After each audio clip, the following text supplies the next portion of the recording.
Hi guys, video में बात करेंगे अदानी ग्रुप एंड मार्केट के बारे में। गाइस, मार्केट का आज और मंडे को ही मार्केट में देखा जाए वोलेटिलिटी देखने को मिल गई। गाइस, 2 से 3 बड़े रीजन है मार्केट के, वो तो मैं आपको बताऊंगा बट मेन इंपॉर्टेंट हमारा क्या है, view Adani group. Guys, Adani group को लेकर क्या अपडेट देखने को मिल रही है, क्योंकि देखिए अदानी ग्रुप में भी कुछ ठीक अभी के टाइम नज़र नहीं आ रहा है। अदानी ग्रुप में भी आप देखोगे तो ज़्यादातर जो कंपनी है उसमें वोलेटिलिटी देखने को मिल रही है।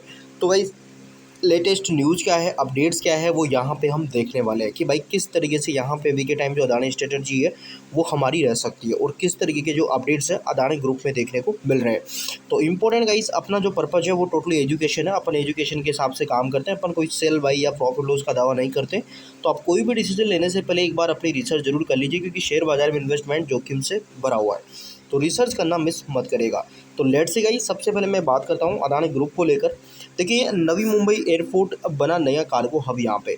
तो अदानी ग्रुप को लेकर हम डेली बेसिस आपको अपडेट भी करते रहते हैं, अपडेट आते भी रहते हैं बिजनेस को लेकर कि किस तरीके से अदानी ग्रुप अपने बिजनेस को आगे बढ़ाना चाह रहा है, किस तरीके से बिजनेस को लेकर जो अपडेट है अदानी की हमें देखने को मिलती है। तो देखिए, विमानन कंपनियों का रुख, यानी कि मुंबई एयरपोर्ट पर बढ़ते दबाव के कारण प्रमुख अंतर्राष्ट्रीय और घरेलू एयरलाइंस अपना जो माल लुढ़ाई का काम है, जो परिचालन है, वो अदानी समूह के स्वामित्व वाले नवी मुंबई इंटरनेशनल जो एयरपोर्ट है उसमें शिफ्ट यहाँ पे कर रहे हैं। इसके बाद पहला इंटरनेशनल ऑपरेटर यानी कि हांगकांग एयर कार्गो ने डीएचएल ग्लोबल फॉरवर्डिंग के लिए यहाँ से पहली निर्धारित उड़ान शुरू की है। एंड खेतो कार्गो इन एयर जो यहाँ पे फ्रांस केएलएम जैसी बड़ी जो कंपनी है वो भी यहाँ पे जल्दी अपना जो परिचालन शुरू करने की तैयारी में नज़र आ रही है। ग्रीन हाइड्रोजन के लगभग 8,386 करोड़ रुपए का नया प्रोजेक्ट। तो देखिए, विजाग ग्रिड प्रोजेक्ट यानी कि अदानी एनर्जी सॉल्यूशन ने विशाखापट्टनम आंध्र प्रदेश में ग्रीन हाइड्रोजन और ग्रीन अमोनिया परियोजना को बिजली देने के लिए लगभग 8,386 करोड़ रुपए का एक नया ट्रांसमिशन प्रोजेक्ट हासिल किया है। एंड अमेरिकी कोर्ट से राहत, तो आपको पता होना चाहिए कि अमेरिकी कोर्ट से कई इस कंपनी को क्लीन चिट मिली है, जो कि इनकी रिश्वतखोरी को लेकर मामले थे। एंड इसके बाद अदानी का भी उस पर बयान देखने को मिला, भाई ऐसा कुछ डील हुआ नहीं। अदानी का हलफनामा दिखा जिसमें अदानी ने बहुत सारी चीज़ें बताई कि हमारा ऐसा कोई डील नहीं है कि भाई उन डील के बदले हमें ये क्लीन चिट मिल रही है, ऐसा कुछ नहीं है। इसके बाद देखिए, इंफ्रास्ट्रक्चर में और निवेश में बड़ी बढ़त यहाँ पे। तो हाईवे प्रोजेक्ट का अधिग्रहण अदानी इंटरप्राइजेस ने क्या किया है कि 91 करोड़ रुपए का फात हाईवेज जो यहाँ पे है उसका अधिग्रहण पूरा कर लिया है, जिसमें कंपनी का 3 बड़े रोड प्रोजेक्ट पर यहाँ पे नियंत्रण बढ़ गया है। मेगा कैपेक्स प्लान, तो समूह ने भारत के इंफ्रास्ट्रक्चर, एनर्जी और टेक्नोलॉजी सेक्टर में लगभग 125 अरब रुपए यानी कि 11.9 लाख करोड़ रुपए के विशाल मेगा कैपेक्स का प्लान तैयार किया है, जो किसी भी भारतीय निजी कंपनी का सबसे बड़ा जो प्लान है इन्वेस्टमेंट का वो देखा जा रहा है। वन सीमेंट प्लेटफॉर्म, तो आपको ये चीज़ पता होनी चाहिए कि गाइस अदानी ग्रुप क्या कर रहा है, एसीसी का विलय कर रहा है, एसीसी अंबुजा वगैरह का विलय करने का प्लान कर रहा है।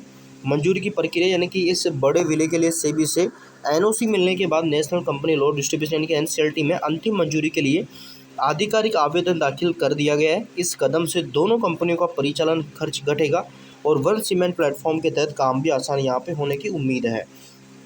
अमेरिकी ट्रेजरी और एचएससी सिविल सेटलमेंट, पूरी डिटेल यहाँ पे आप देख सकते हैं कि सिविल जो मामले हैं उनका निपटारा हो चुका है। जुर्माने का भुगतान तो लगभग 6 मिलियन और सागर अदानी ने 12 मिलियन का भुगतान करके अमेरिकी एचएससी से सिविल दावों को सेटल किया है। इसके अलावा अदानी इंटरप्राइजेस ने ईरान पर लगे अमेरिकी प्रतिबंधों को कथित उल्लंघन से जुड़े मामले को निपटाने के लिए अमेरिकी ट्रेजरी के विभाग से लगभग 275 मिलियन, तकरीबन 2300 करोड़ रुपए का भुगतान करने पर सहमति जताई थी यहाँ पे। एंड इसके बाद देखा जाए तो ग्रीन पावर और सीमेंट सेक्टर में लागत में कटौती। एंड इसके बाद देखा जाए विशाखापट्टनम में 16,000 करोड़ रुपए के मेगा प्रोजेक्ट के साथ अन्य इन्वेस्टमेंट के प्लान। अब इसके बाद कई इस मेन इंपॉर्टेंट आती है बात मार्केट की, कि भाई मार्केट को लेकर क्या सीन चल रहा है अभी के टाइम। तो देखिए, इंडेक्स के हाल देखा जाए तो बीएससी जो सेंसेक्स है तकरीबन आज 281 अंक गिरकर हमें 77,728 अंकों के आसपास देखने को मिला। अगर मैं एनएससी निफ्टी की बात करूं तो उसमें देखा जाए ऑलमोस्ट यहाँ पे 78 पॉइंट की जो गिरावट है वो देखी गई। बैंक निफ्टी में देखा जाए लगभग हमें यहाँ पे उसमें भी हल्की सी जो लेवल सेट यहाँ पे नॉर्मली जो टिकाऊ उस पर क्लोजिंग देखने को मिली। बाजार गिरने के 2 कारण बताए जा रहे हैं। अब पहला है इसकी कच्चा तेल और मिडिल ईस्ट तनाव। तो अमेरिका और ईरान के बीच बातचीत में स्पष्टता न होने और स्टेट ऑफ हॉर्मुज मार्ग बाधित होने से ब्रेंट क्रूड की कीमतें 88 प्रति बैरल डॉलर के पार बनी हुई है, जिससे भारतीय बाज़ारों में सतर्कता देखने को मिल रही है। इसके बाद आईटी और फार्मा सेक्टर्स में बिकवाली नजर आई। आज बाजार को नीचे खींचने में आईटी और फार्मा कंपनियों का सबसे बड़ा हाथ रहा है। एंड इसके बाद देखिए सेक्टर परफॉर्मेंस, यानी कि देखिए टॉप परफॉर्मर्स में यहाँ पे मेटल, रियलिटी, एनर्जी, इनमें आज क्या देखा गया, अच्छा खासा बाउंस देखा गया। सबसे ज़्यादा गिरावट यानी कि मंदी वाले तो इसमें आईटी है, एफएमसीजी है, फार्मा है एंड एचसीएल टेक, यानी कि देखा जाए इनमें वोल्टिलिटी देखी गई है। इसके बाद अन्य महत्वपूर्ण अपडेट तो देखिए धमाकेदार आईपीओ लिस्टिंग चल रही है मार्केट में। मेडिकल डायनोको सिस्टम कंपनी एंड मोबियो एंड यहाँ पे इनके देखा जाए आज अच्छा खासा डेटा देखने को मिला। इसके चलते अदानी ग्रुप अपडेट, तो हाल ही में एमएससीआई इंडेक्स में अदानी एनर्जी सॉल्यूशन को भी जगह मिली है।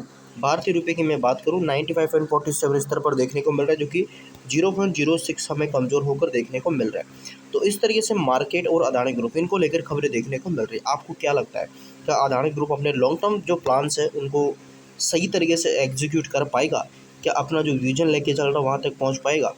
क्या लगता है कितना टाइम लगेगा अदानी ग्रुप को बड़ा बनने में? क्योंकि अदानी ग्रुप का इस आगे के जो प्लान्स है वो बेहतरीन तरीके से तैयारी यहाँ पे कर रहा है।